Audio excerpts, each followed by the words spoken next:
Group A presents how electron structure relates to the periodic table. Electrons are negatively charged particles located outside of an atom's nucleus.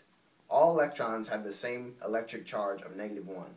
This negative charge is most intense at the nucleus, meaning that electrons closest to the center feel a more intense nuclear charge and are tightly bound.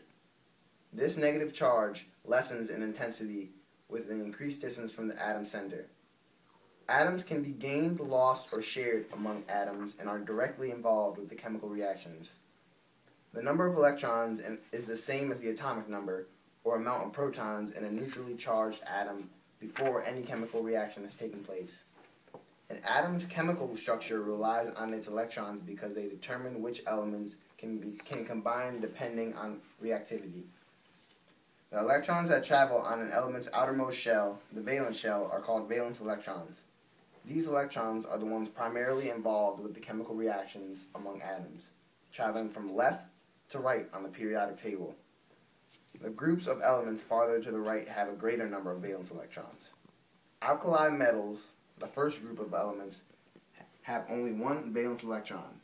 Halogens, the second to last group of elements on the periodic table, have 8 valence electrons.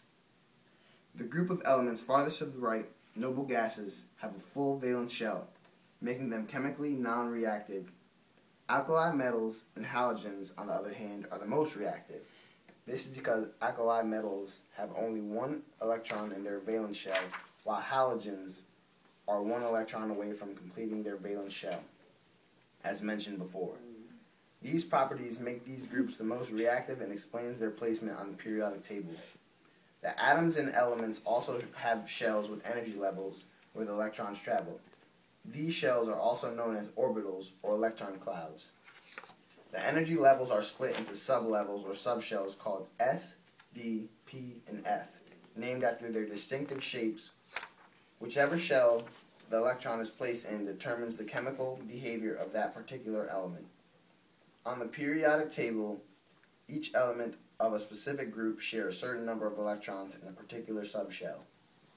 For example, the elements included in the first 2 columns of the periodic table, otherwise known as alkali metals, and the alkaline metals, all have 2 electrons in the S subshell.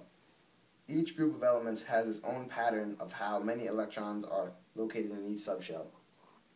Electron shells have a limited capacity for electrons.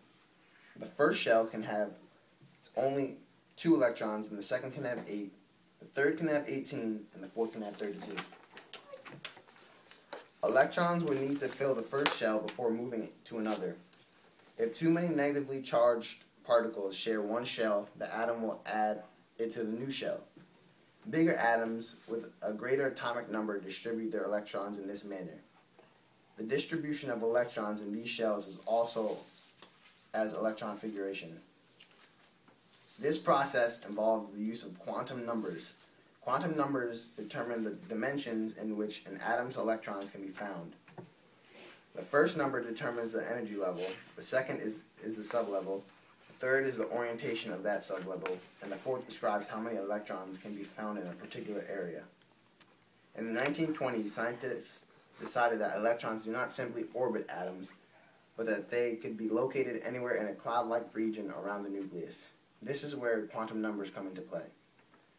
When the set of quantum numbers increases, it signifies the shells are getting larger and the electrons are being pushed farther away from the nucleus, traveling from left to right on the periodic table. The size of atoms in each group of elements increases. This is due to the increasing size of the quantum numbers. With an increasing atomic number, electron configuration causes elements to show variations of physical and chemical behavior. Elements within groups have similar chemical properties due to electron configuration, which further explains how they are grouped in the periodic table. And that is how electron structure relates to the periodic table. Thank you for listening.